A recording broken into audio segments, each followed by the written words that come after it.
All right, settle down, settle down. Welcome into another episode of the Young Dad Podcast. I'm Jay, and joining me today is Kelly, JP. How are you doing, man? I'm doing well, brother. How you doing? I'm doing so good. I'm so happy that we finally get to connect and jump in and talk a little bit. First and foremost, I'm a fan of your show. Welcome to Fatherhood Podcast. I It's appreciate it. a, it's such a different fatherhood podcast because it's literally the journey from the beginning. Mm-hmm. And that's one of my favorite things about it. And it's just from the perspective, from day one, pretty much, of just what you're going through on a regular basis, challenges you're having, what you're seeing. And it's just such a cool record for you to have, for your kids and for your babies as they grow up Yeah, and as they man. get older and they hear it later. Yeah, that was the point. When I first started it was supposed to be more of me talking about, what it's like to bring a baby home and, just kind of chronicling the day to day. But then my firstborn came in 2020, and at the time that he came, there was just so much stuff going on in the country and race relations and stuff like that. And so I started talking about things that I was not prepared to talk about. So this is like real time processing of me and discovering who I am as a dad and figuring this whole thing out while also bringing a new baby home and the chaotic world and the whole nine. So it's been quite a journey. Yeah, and what a time to do all that. And for the listeners that aren't on YouTube or just listening to this audio only, Kelly, it's if they can't put those dots together, they're pretty obvious. But you are a very handsome African American gentleman. Well, thank you. Uh, and if the listeners didn't know about me, I'm also biracial as well. So uh, if you didn't know, now you know. Yeah, But now you also know why that whole race part was mentioned for some context there. I like yeah, to give people context because they're like, well, why are these two dudes just talking about race? And it's like, oh, that makes yeah, sense. It yeah. affects them, kind of thing. So, but no, that was a crazy time. It was so nuts. My youngest was born during 2020, November. Okay. And so going through it, raising one that was at home, she was 3, 2 going on 3 during that time. And it was weird because we had moved. We Mm, moved from Flagstaff, Arizona up to the Tri-Cities in Washington okay. and during April 2020 because my wife at the time, my now ex-wife, had lost her job. And because she was a preschool teacher and it shut down. And so we moved up here. And yeah, it was weird. I was working at Lowe's and we were wearing masks, but if we went outside, we'd have to wear masks. And then Yeah. the whole race thing, Yeah. I remember people talking to me because this is a very predominantly Caucasian white area Hmm. and also very strong Hispanic Latino area as well. Okay. But it's not a very strong colored area. It's a very strong LGBTQ plus community as well. Okay. So it had its own unique things for when Hmm. it came to those kind of riots and things like that, which was really interesting because we never really had looting or anything like that or any of that stuff that you saw in the media. But Yeah. we had our own rallies and things like that. But I don't remember ever any BIPOC, um, any Black indigenous people of color kind of rallies or anything like that. So it Mm, was interesting now that you mentioned that. But we could spend all day talking about that. yeah. But a Yeah. little bit about you, Kelly, before we jump in. I mentioned how awesome your podcast is. I'm a fan of your show. Your Instagram pages are absolute fire. The Miscarriage Dad page on Instagram is one for dads who have experienced early pregnancy loss, also known as miscarriage as Yeah. well, but from his perspective, which is so important because that's not talked about. It's rarely talked about. Um, while you're welcome to Fatherhood is a platform, a podcast highlighting the social double standards that complicate the environment for dads to be the healthiest and most capable and selfless people they can. So, Kelly, tell us a little bit about yourself, a little bit more about your fatherhood journey, your platforms and how and why they got started. Kind of mentioned it, but give us the story. Yeah, appreciate that, man. So I did not have a good relationship with my father for a variety of different reasons. Part of it was just life circumstances that my parents had to be separated so that they could look for a better way of life for us. And then somewhere along that plan, that trajectory, it just seemed like my father went on one course. And so I was brought up mostly with my mom and my two sisters. I am one of three, and I'm the only uh, male in my family, and I'm sandwiched in between two sisters. So growing up, I didn't have a father figure per se who was there and active and present and all of those things that we strive to be as fathers Mm-hmm. now.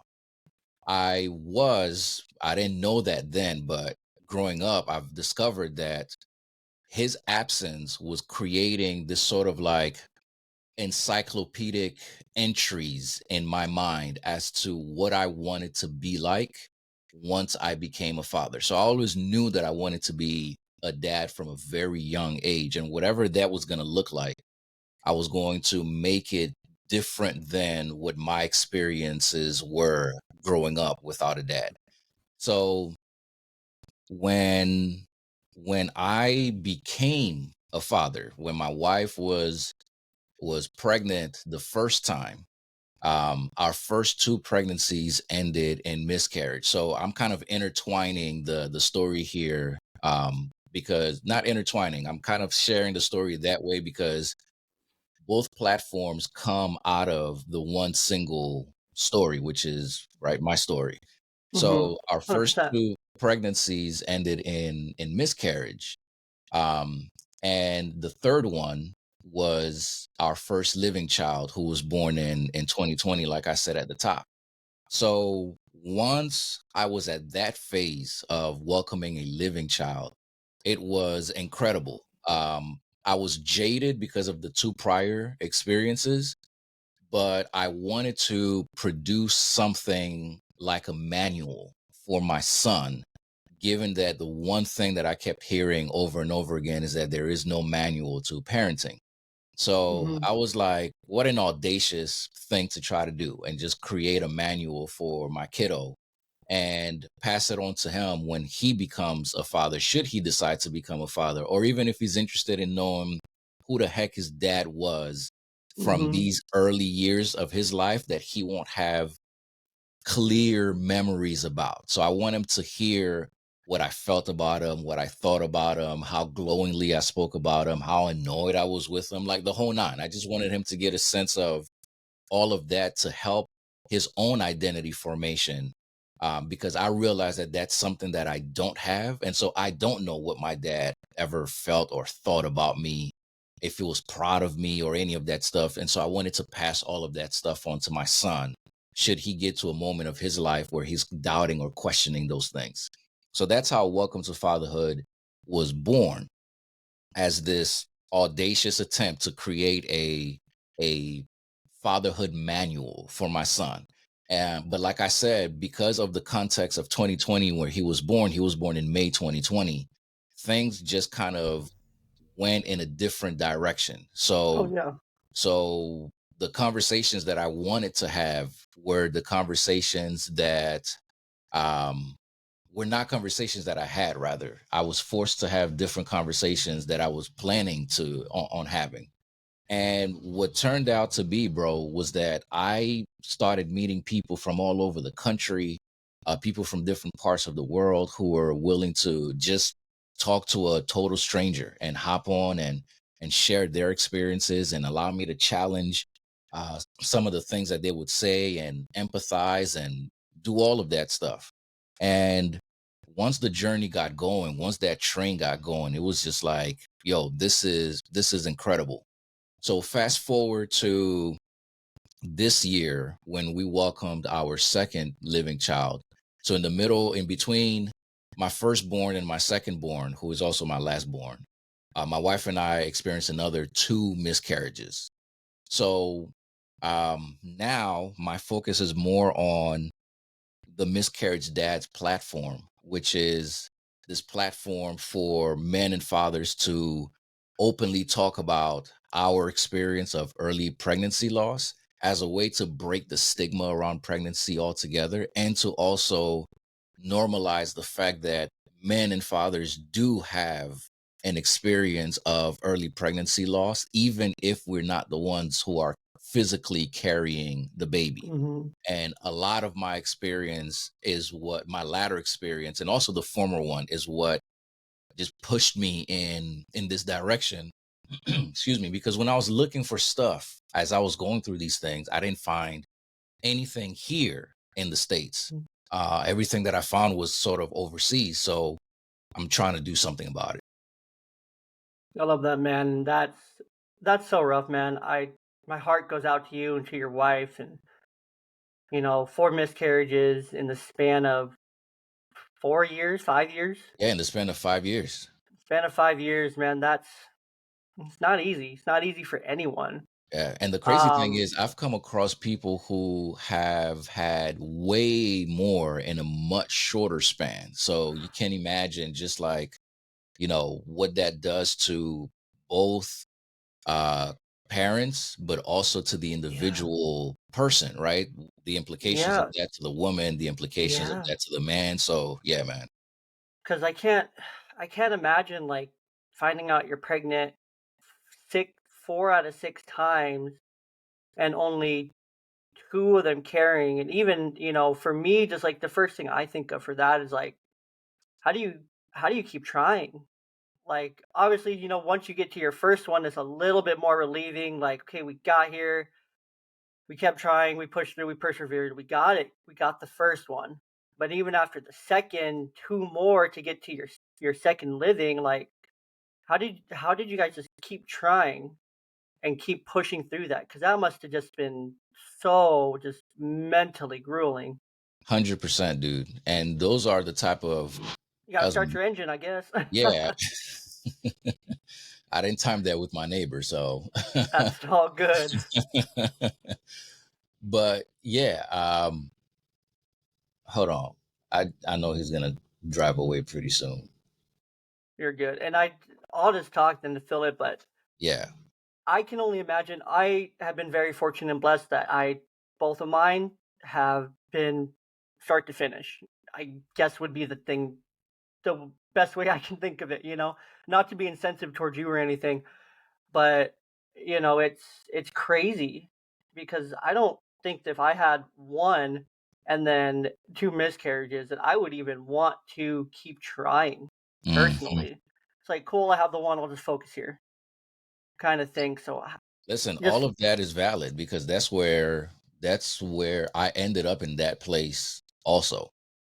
After the first two, the first one was different from all the other ones because of expectations that were set and that I allowed to set. And you can hear more about that story on the pod. I'm also releasing, if you don't mind me saying this, I'm also releasing 100%. a podcast Monday, October 2nd on it's called the Miscarriage Dads Podcast with a buddy Okay. of mine that I went to school with, and it was in launching the Miscarriage Dad platform that I ended up finding out that my close friend himself had experienced a miscarriage with his wife. So he opened up to me, I opened up to him, Nice. and he was just like, "Hey, let's do this thing. I I am love on that. board in whatever way you need." And so he's my co-host on this project. But I love that. I think it's so hard. Like, you guys are close friends, you said, and it wasn't till recently that he was able to open up. Like, good on him. Like, that's amazing that he was yeah, able to open up. He was able to talk. He was able to come to you for support and get on board, share his story, share his perspective. Like, that's amazing. Like, I applaud both of you for it because it's so hard to do. yeah, Uh, but just on top of that, like, you guys are close friends. Like, and you've known him and talked to him countless times probably before he actually told you. And, that's part of the problem here. That's part of the stigma around it is that we 100%. we think about it for the women, like, because yes, obviously very closely associated. We think about the mental toll miscarriage is going to take on a woman Mm-hmm. because they're physically growing a baby, then all of a sudden it's gone. Mm-hmm. But their body still is filled with those hormones and Mm-hmm. changes and whatnot. Then their body has to transition, and they have to. If people don't know, it depends on the stage of the miscarriage, but sometimes they have to birth that unliving child. They still have Yeah. to go through birth and or some kind of way to get the child out, Yeah. Yeah. which is really grueling to still give birth, but not to a child that you get to hold or whatnot. I've Yeah. seen I've seen it before where they do let the mom like hold the baby still just to, grieve it and to experience it, to hold it, to make sure that, to let go and to have that moment of birth and whatnot and things like that. But it's when I see that in my mind, I literally see a pitch black room. It's like kind of gray, Mm. like in the movies and whatnot, where it's just like the gray screen, black and white. It's just dark. There's some ominous times cheerful music playing because it's just dark. It's sad. It's like a Mm. funeral, but it's also a birth at the same time. It's I can't fathom going through that for myself. So for Yeah, you, man. how did you go through it two times, have one, two times, have your last child? Because obviously, you know, it sounds like that was the plan. Get to the second, keep trying for the second, and then we're not going to keep going through this kind of thing. If that's what it sounds like, I'm making an assumption, but Yeah, no, uh, that's a safe assumption. So after after we got our first living child, I was done. I was good. Like we have a living child. I am straight. Like we don't need anything else. The joke with my wife is that when we were dating, because I'm one of three, I was like, hey, I want three kiddos because I'm one of three. I have a strong relationship with my sisters. Like I want to live that as a parent to see my kids have a strong relationship, but we need a triad. Like we need them, all three of them. And then for context, I work at a pediatric hospital here in Philly where I live. okay. And once I started working there and I started seeing some of the things that I started seeing, I came back to my then girlfriend slash fiance and I was like, hey, two kids is two kids are all we need. Just that's that's I'm it. good. I'm Yeah, I'm good. good. I think two is a good number. And Hmm. then all of our trying and the two miscarriages that we had, and then when we finally had our firstborn and raising him and going through the whole shock of what it means to bring a brand new baby home and the sleepless nights and the energy that it requires, both mental and Yeah. physical and emotional, I was like, you know what? I think one I is think one's perfect. good. Yeah, this One is is good. great. This is so good. This is So so good. one, that's it, fam. Like we good. We don't need anything else. So I was dead set on one. My wife, on the other hand, because of the age gap between her and my brother-in-law, she lived a good decade of her life as a single child, and that Mm, experience has really marked her. And so she feels strongly about not having just one child because she didn't want our kid to be a single child. yeah, And definitely. so so then we started, we started wrestling with the thought of, I mean, we've had two miscarriages, thank God we have this living child. What's to say that we're not going to experience another one again? Like, what's to say that we're going to have another living child, which is another wrinkle in this whole thing? Because just because you have one living Hmm. healthy kid doesn't mean that your next one is going to be a Yeah, it healthy doesn't kid. guarantee it. Isn't like just statistically speaking, aren't the chances a little bit better for couples who have had a couple miscarriages? Once they do have a living child, their next attempt is a little bit more successful. It's not a lot, but I've heard that Honestly, somewhere, but I don't know, bro, because that was okay. certainly not the case for us, Yeah. right? Because we had the living child, and then we went on to experience another two devastating miscarriages. So, and the crazy thing was, there was nothing wrong with my wife. There was nothing wrong with me. Like, it wasn't anything that, like, we weren't carrying some faulty gene or Yeah, anything like that. did you guys get tested after the first two or and, like, do So, genetic testing or so she was offered the option of genetic testing, and I want to say that she thought about it, or she was about to do it, especially after the second one. But then we got our healthy child, and so I don't think we either of us went through with it. But I have to okay. double check that with her, actually, because she might have gotten tested, because I do faintly remember us having a conversation where she was like, it's nothing wrong with her. And so her doctor wanted me to then go ahead and get a test to see if it was something that I was carrying. But Mhm. as far as we know, it was nothing that was or that is wrong with us genetically, Yeah. that Did you caused guys these things.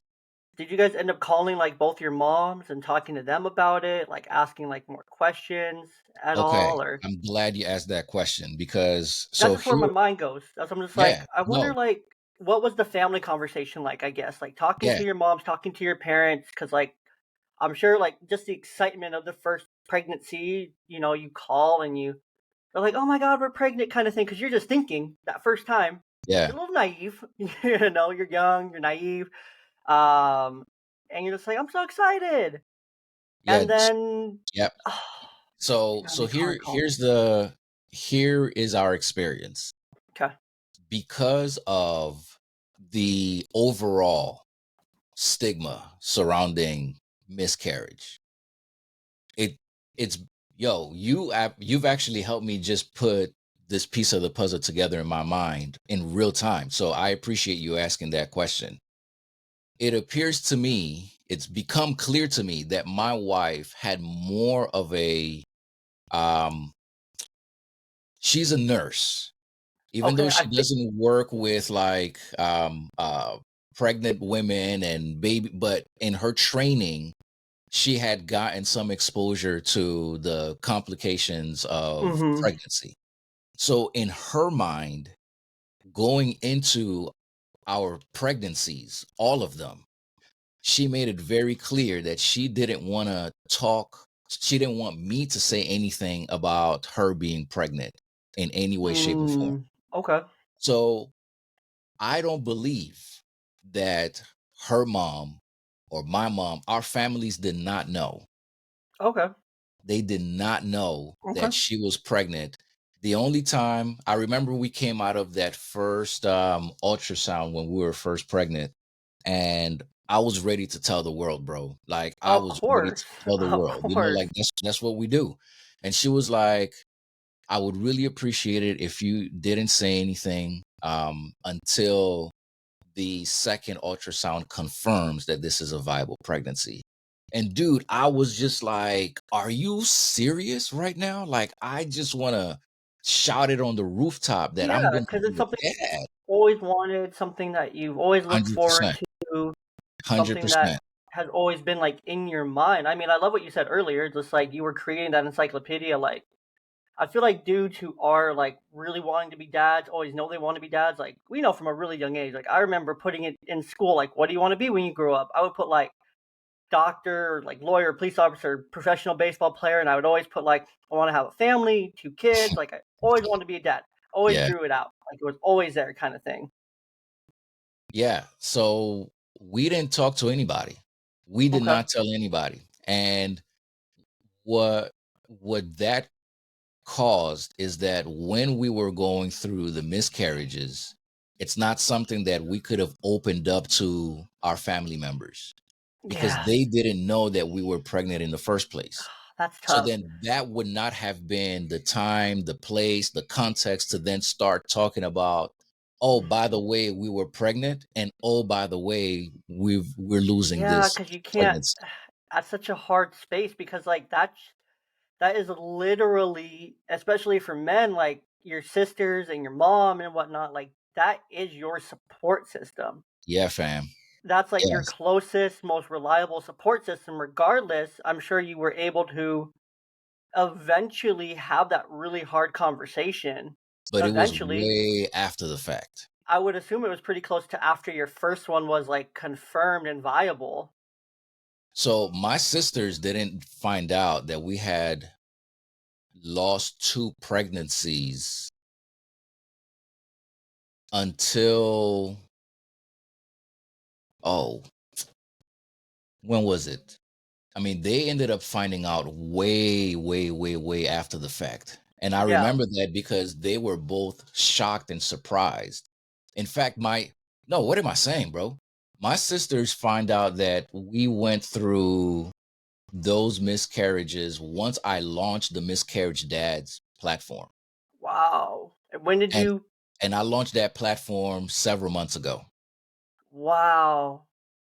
That's when That's they found out.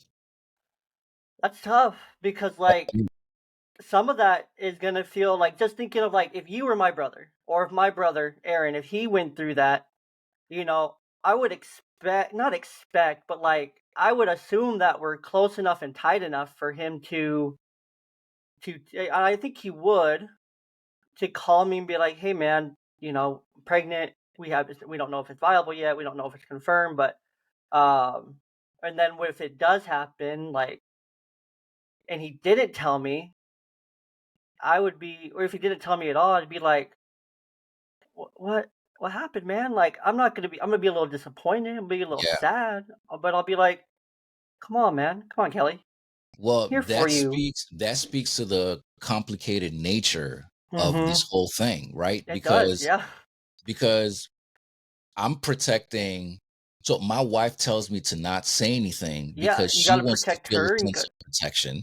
exactly. You gotta protect her and you gotta honor her Right. wishes. I mean, she's the one carrying the babies and it's gonna Simultaneously, she's cutting out my outlet and support yeah. system. And Mm, so how can I honor her by also, you dishonoring know, yourself. this, so that's Mhm. complicated in and of Mhm. itself. Yeah. So then once the miscarriages happen and that's that, now I have to, like I said earlier, backtrack and kind of, hey, Jay, so my wife and I were pregnant. And oh, dude, congratulations. Cause that's a natural impulse when somebody Yeah, tells you, I'm gonna cut you off and be like, "Oh, congrats." yeah, I'm yeah, not gonna let you congrats, finish. man. Exactly. And then, but by the way, we lost wait, what? So that is a And then whole it's like, conversation "Oh in and shit." of itself. And then You the know what other I mean? person, then you feel bad because you just like got the other Yes. person excited, and then you kind of Yes. shatter their, you kind of break the glass in the moment there at the Yeah. same time. And then now from your perspective, it's gonna be like, okay, so then why didn't you tell me this? So then now I'm gonna have to be balancing Now you're gonna my have to own answer emotion. questions. You're gonna have to Right, answer questions and right, be put on the spot kind of thing instead of just right. get the support that So then now I'm just ultimately, juggling. Now I'm just juggling like my own yeah, I emotions, see that, yeah. your own thing, my wife's thing, and the family thing, and Mhm. so that just goes to show how complicated this whole thing is. So 100%, being 100%. able to just like identify oneself as someone who can talk, like you may not ever have gone through it, but then to identify yourself as someone who is open to receive that, hey, I'm safe for you to talk to me about this, is so Mhm. huge, right? And for me, in the way I think about it, the only way that can happen is if we get to a level of comfort talking about this event in the same way that we've gotten as a society and a culture comfortable talking about people having cancer, for instance, people having HIV, AIDS. Like there used to be a stigma that used to be taboo back in the days. Like it took a whole musical about HIV/AIDS. It took Rent the musical To kind of normalize it to in a way. normalize it. It took Magic Johnson It took having Magic it. Johnson. Yeah, bro. Yeah. Like those are the two things when you talk about it publicly. Like what two things may have changed the stigma around that? Everyone thinks of Rent the musical because everyone knows like, oh, it's about all these people who are living in New York poverty, you know, not having access to proper like care and whatnot, and everyone had it kind of thing, support groups, things like that. That's what it's focused on, just living with it. It's a great story beyond just the musical itself is phenomenal. I performed it Yeah. in high school. Okay. I love it. That's one of my favorite. That's probably a top 3 musical of all time for me. Anyways, and then you think of Magic Johnson. Like those are where your mind associates it. But if you do think of like, when's the last celebrity that's come out and talked about early pregnancy loss? When's the last like known athlete that talked about it? Because there's athletes that Yes. probably some that have gone down a path of addiction, that have taken some of these mental health breaks, that have like, oh, whatever happened to this dude completely falls off the face of the earth. And I think they're doing a lot of the same things that you did, where they're protecting their family, they're protecting their wife, because why wouldn't they? Like, they're so public, they're so big, people are going to poke and prod and pry if they announce it. It's just like recently, Tim Wakefield, his private matter of him having brain cancer got leaked public. Him and his wife were trying to keep that very quiet, very private. They didn't want anyone to be worried. They didn't want it out there to the world. But guess what? It's Tim Wakefield, one of the best to ever put on a Red Sox uniform and pitch in the game of baseball.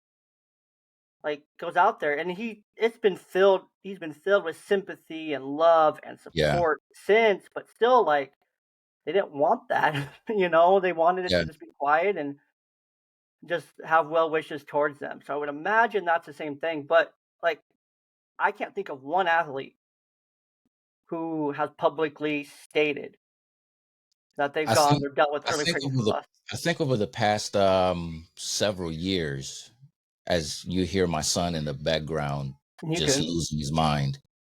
That's That's okay. the second born, Eden. He has a set of lungs, yo. Like my man, he could probably, if you put him in a glass room, he'll probably shatter all the glass with his voice. That's how high pitch it is. But I think over the past several years, there's been some celebrities who have begun to open up about having a miscarriage or losing a child, either through stillbirth or neonatal birth, or Mm-hmm. losing a pregnancy before the 20 weeks, which is the technical definition of miscarriage.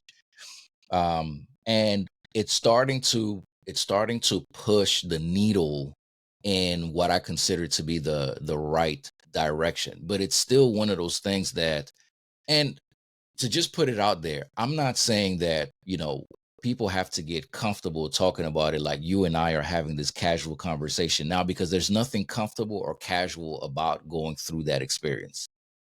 What No. hasn't happened yet is a level of acceptance, social acceptance, for something that occurs so frequently, right? Because the basic statistics is that 1 out of 4 pregnancies end in miscarriage.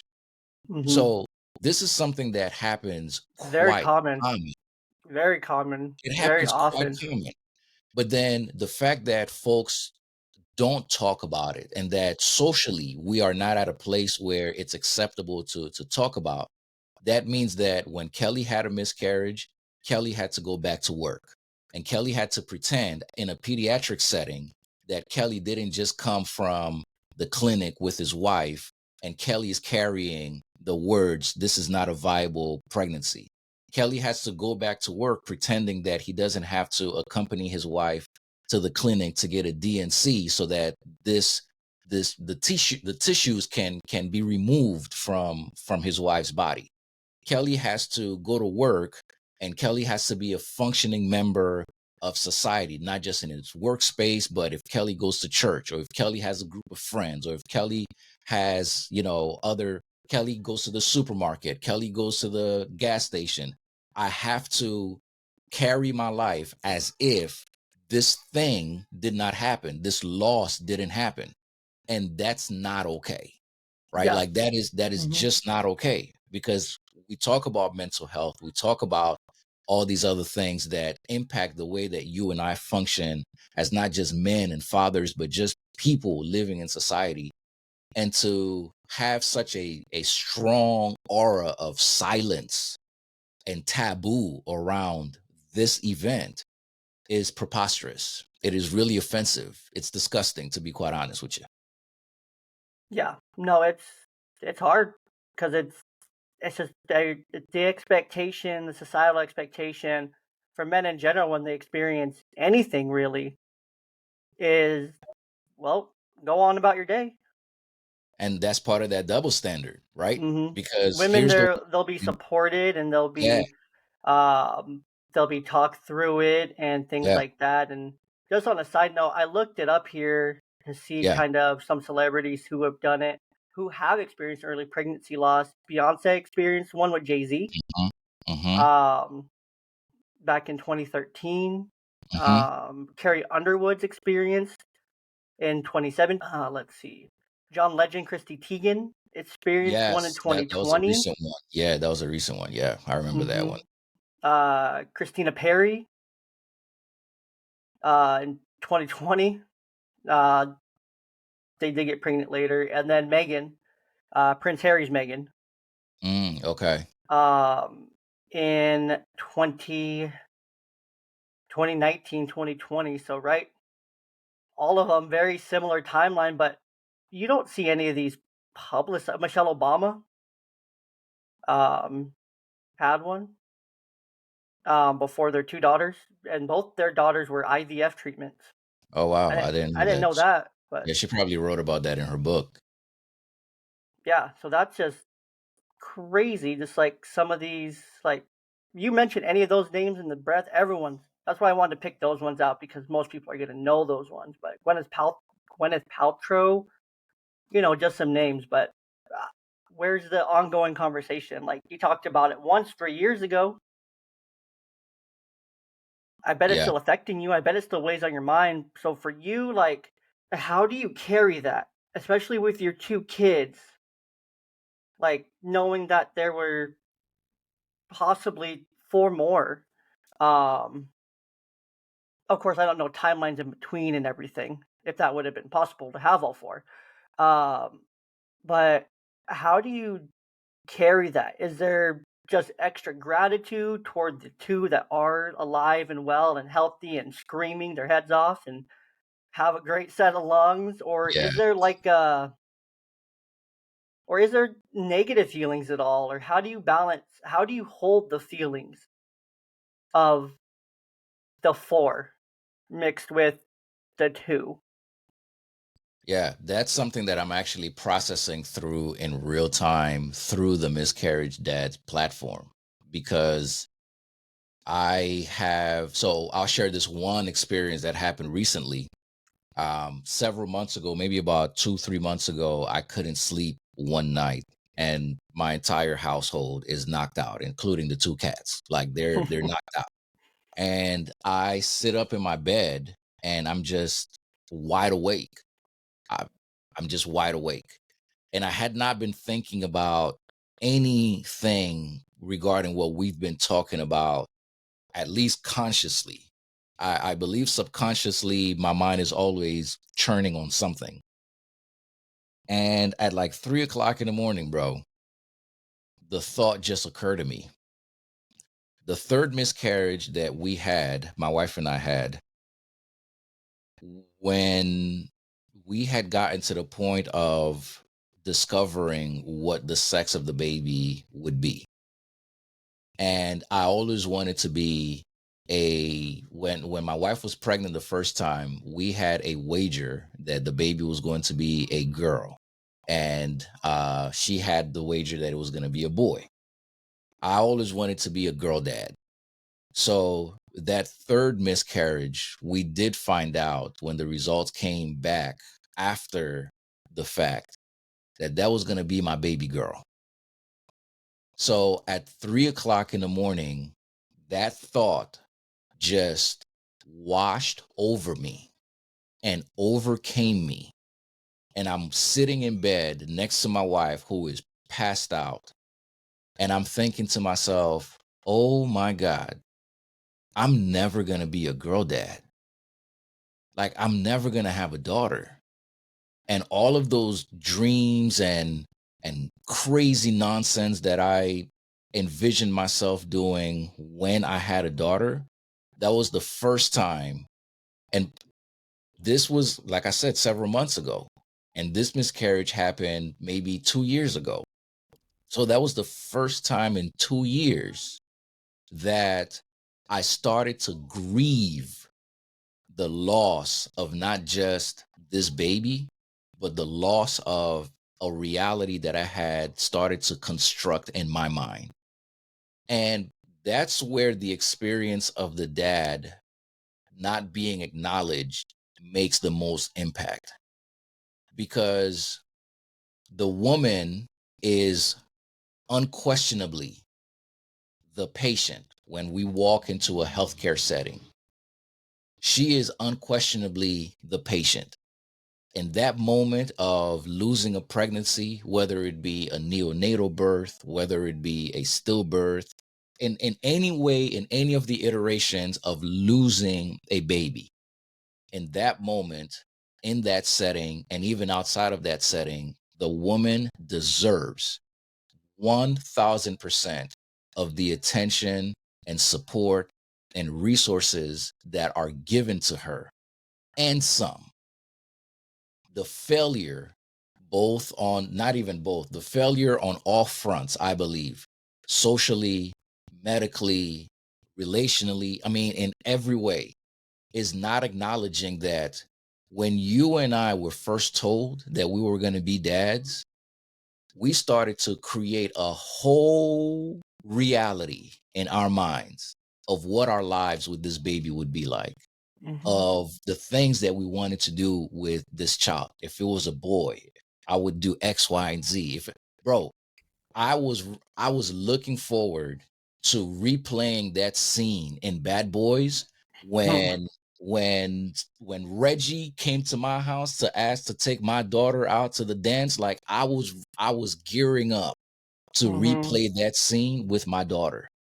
And that morning at 3 something in the morning, when I couldn't sleep, I realized I will never have that moment. I'll never have the samurai swords. I'll never have the ninja stars. I'll never just do stupid nonsense in front of little boys who are looking at my girl to scare them off. Just like, I would never have any of those moments. And that Mm-hmm. is a loss. That is a loss as real as the loss of the actual life that did not materialize.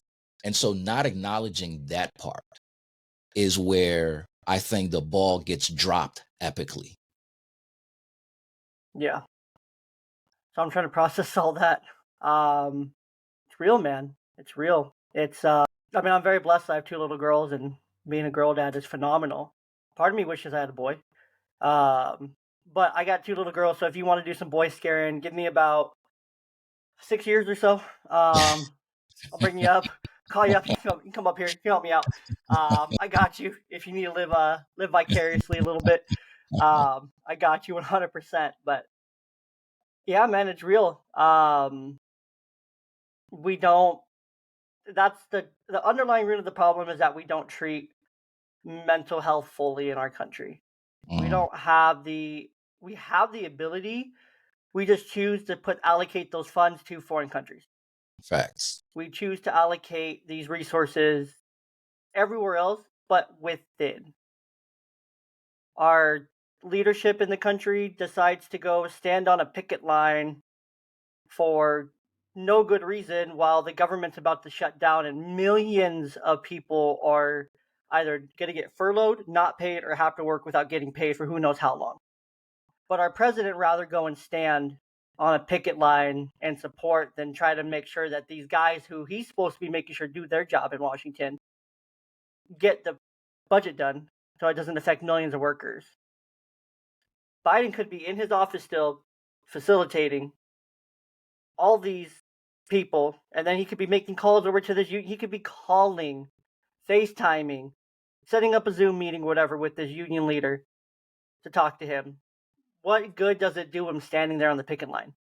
Can he do anything to change and impact these people? No.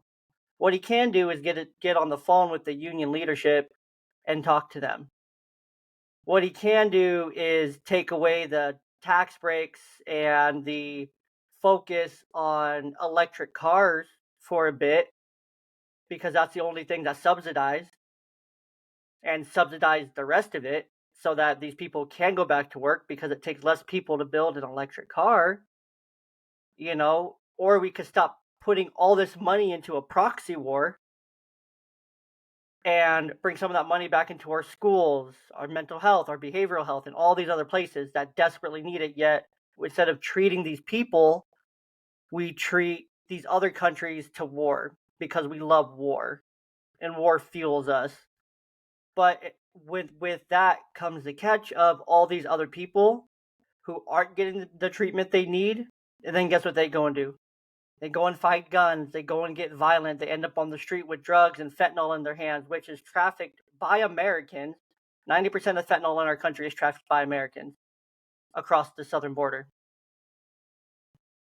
And instead, they fall into fentanyl. They find weapons. And then what do they do with those weapons? Because they're mentally unstable and they're on drugs, they go and hurt and kill people. Because they're mentally unstable. There's been lockdowns in my area. There's been several lockdowns and threats of gun violence in my area over the past week. It's September. We're not even a month into the school year here, and we're already having that. Like, come on. Like, it's a very big problem, and it's so sad and pathetic that our government leadership either is too dumb to see it or is too dumb to actually realize the problem.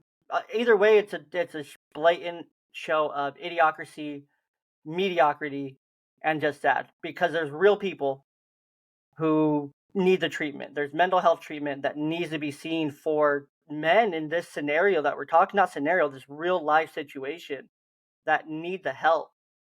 Imagine if you were a veteran and then you came back from deployment, you and your wife go through this.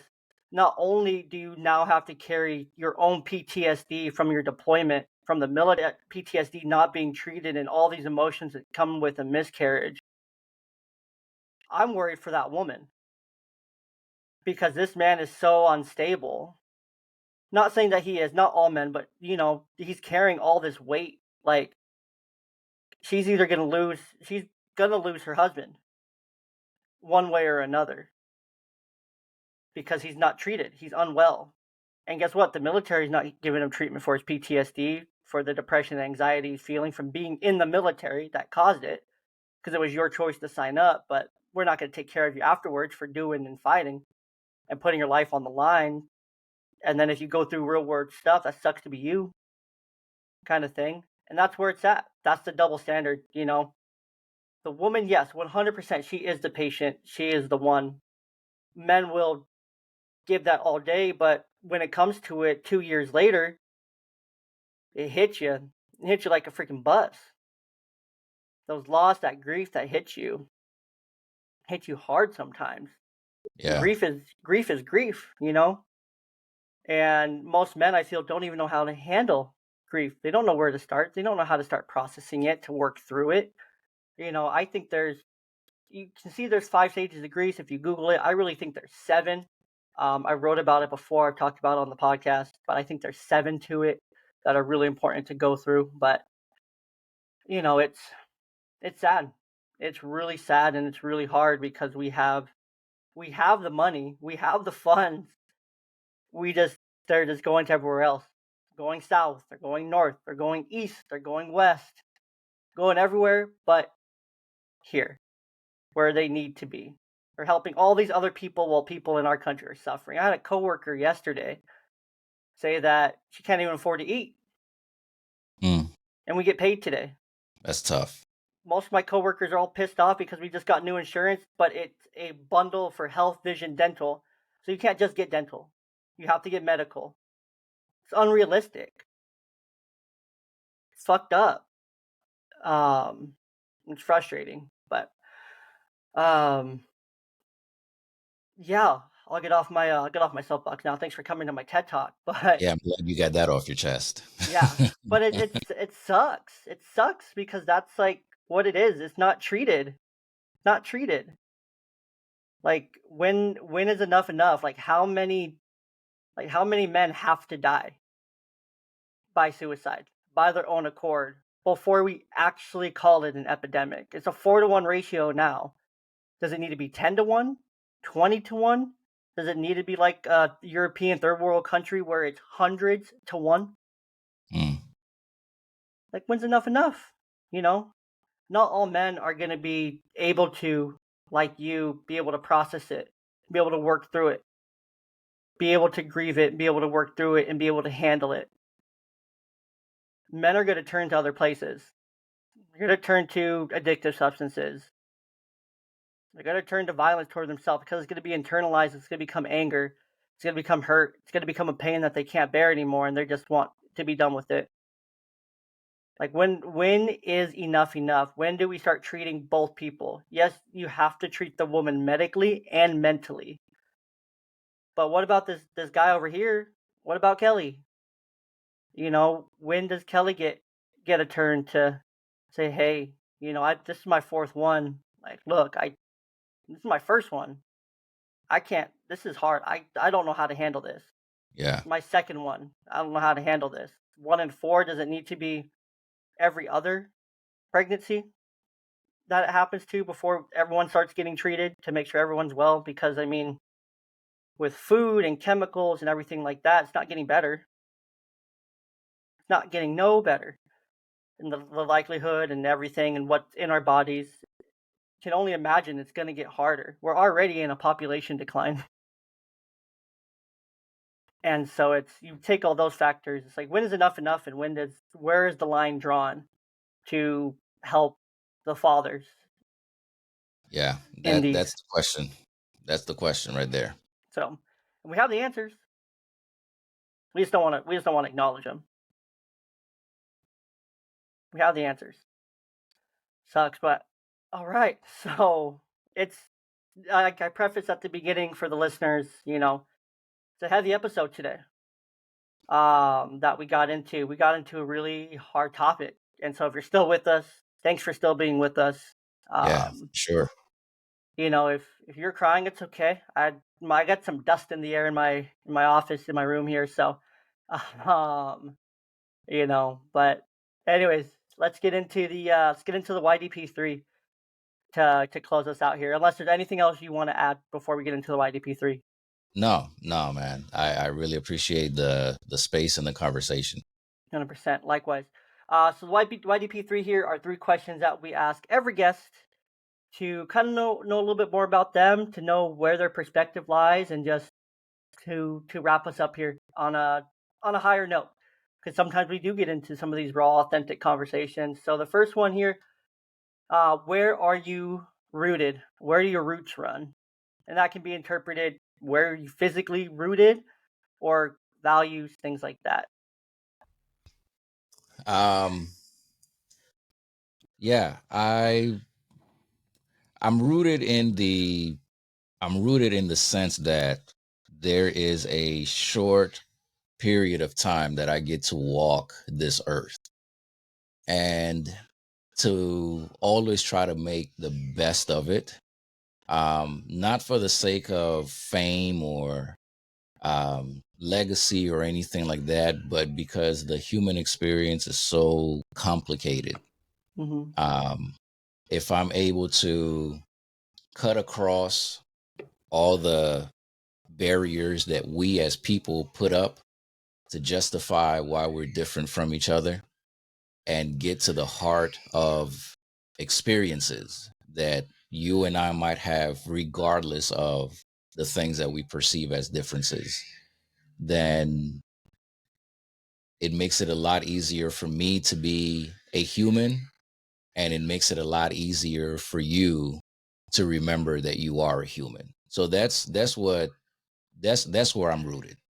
I love that. And then what grounds you? What helps you come back when you are sitting up? It's a great example here, but when you are sitting up at bed at 3 in the morning, how do you ground yourself? How do you bring yourself back to everything that's within your four walls? The little crying voices in the background there, that's my hub. I am blessed to have an amazing life partner in my wife, who makes doing life so easy, even in the most difficult of situations. I'm blessed to have two boys who keep me on my toes and get on my nerves, and um, the whole gamut of emotions. And I have two cats who are more like dogs than cats. So they also add a flavor of nuance, much needed nuance to my day to day. And this is my haven for as chaotic, for as upside down as everything else often is. I am fortunate that I get to witness them. Like, I am alive at a moment in history, period, where they're alive, and the impact that they make on my life. Like, I always come back to that. I don't take that for granted. You're gonna make me cry some more, dude. Um, but no, I agree. It's so beautiful to have your kids, and they are my kids are my hub. I mean, I only have them half the time, but I think about them, talk about them daily, and I'm so beyond grateful for my fiance. My marriage previously was not great. Was very very toxic. Very everything was a two-way street. I wasn't perfect. I'll admit to that all day long, up and down. I'll admit to Mhm. my faults.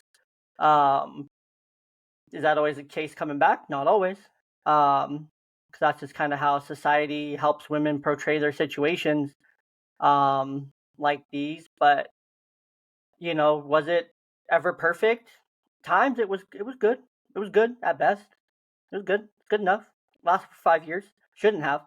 Um, but I'm so beyond grateful for my current fiance because she makes life so much easier. She's Mhm. so supportive. She's so trustworthy. She's so loyal. She's so loving. She's so kind to the girls. She's just everything and more than I could have ever dreamed of having. Mm. So I put a ring on that after, and people thought I was crazy for it, but I've known her for about 2 years now. Dated and talked for a while. We're best friends before anything else, before we even started dating. But once we started dating, it took me about shit 4 or 5 months to put a ring on that. Because I just knew like this is exactly who I want, exactly what I want. I've Yeah. wanted this woman for a long time. I've known I wanted her for a long time. There's always something about her, something just magic from when I first. She was my oldest daughter's preschool teacher, a couple of years ago. So it's like just from when I met her, when we would have phone conversations about my kid, I'm just like, there is something just so like I would crush on her before I even like had met her in person. Just like talking to her on the phone, I'm just like, man, there's something so different here. Like I felt it always. I always felt it. And when we finally started dating and like hanging out and talking and getting to know each other, I'm just like, this is magic. Mm. Like this is it. Like this woman is it. 100%, no When doubt. you know, bro. When Yeah, you know. exactly. But like you said, so grateful for her. It makes life so easy. You know, I'm sure you could say the same thing, but she's my rock, absolute queen of my life. Absolutely Facts. everything and then some that I didn't have before. So I'm truly blessed, just like you. And lastly, here, last one of the YDP3 here. What advice? Maybe not advice, but what are you saying to a dad who did go through an early pregnancy loss, a miscarriage, or is just in a dark place in general? I feel like that's going to put most men in a dark place, regardless. But um, what are you saying to him? He comes to you like, "Yo, Kelly, I can't get out of this. I'm struggling. I don't know what to do. I don't know where to start. I don't know what to do. I don't know how to get out of this hole. What are you saying to him to help him, or to comfort him, or to empathize with him? Yeah. I don't think that I could say anything that would I don't think that I could say anything that would help him make sense of the dark hole that he's in. Because there's no rational explanation or even irrational explanation for why his hopes and dreams and aspirations and desire for this life suddenly were dashed to pieces. I actually think that if there were words to say to rationalize that, it would be offensive to the life that no longer is. I would simply acknowledge that what he is feeling is more than valid. It is true. It is his experience because it's also my experience. Um, I would encourage that dad to speak with someone, myself included, to speak with someone professionally in order to work through the darkness that he finds himself in. I would encourage that dad to not minimize his own experience at the or to not sacrifice it on the altar of having to be strong for his lady. I would encourage that dad to find a community of other men who have gone through what he's going through. And the Miscarriage Dads is one of those community. There are many other communities on Facebook. There are all these Facebook groups of fathers who have gone through the experience of miscarriage and plug in, not necessarily for the sake of commiserating, although if that's what he needs at that moment, then so be it. Hmm. Um, the world feels a lot more tolerable when you come across somebody else who has walked a mile in your shoes Yeah. and you realize that you're not the only one. And then, last but not least, once he has gotten to a healthier place, I would then encourage that dad to open himself up to be that support for somebody who he may not even know could be in his circle. Man, I love that. And I think that hits it perfectly. The world is a lot more tolerable when you meet someone who's walked a mile in your shoes. I mean, that's how my whole platform got started. When I was going through my divorce, one of our very first guests, his name's Craig, he hosted the Single Dad Reboot podcast. I found it. There was nothing, even 2.5 years ago, there was nothing Mm, really for divorced guys who were going through it. Stumbled mm, across his podcast, and him and I have become really good friends since then. Because I reached out to him on Instagram, I'm like, man, thank you. I was just like mhm. thanking him, like, your podcast is helping me right now. I'm going through it, and this helps. And I would message him for just like when I was feeling down, because he's like, dude, look, if you need someone to talk to, like, I'm here for you. Like, I don't know you, but I'm here for you. Yeah, And that right there is just so powerful, knowing that there is someone in life that has walked the same mile as you. facts. So I love that. So people can find you on Instagram, two places, right? At Welcome to Fatherhood Pod and at the Miscarriage Dad. They can also find you on Threads at the Miscarriage Dad. They can also, of course, find both your shows everywhere podcasts are available, right? They're not exclusive anywhere. They're not exclusive anywhere. No. Not yet. They will be. They will be. Yeah. Both of us will be. We'll be exclusive somewhere eventually. But you can find both of the shows, Welcome to Fatherhood and The Miscarriage Dad, with launches today on today's release date for this show, October 2nd. So go enjoy it. Enjoy both of them. I know I'm going to be listening to it as soon as it releases. I'm excited. If you release it early, then send me the link. But um, just, Kelly, thank you so much for your time, for sharing your story. talking about something hard and, connecting the dots in real time and helping myself understand a little bit more and a little bit more about that journey for someone who has gone through this. So I appreciate the time. Very grateful for it and grateful for the message that was shared today. Thank you so much, Jay. Thank you so much. Of course. Audience, do your thing. Are they awake? Maybe they're not awake.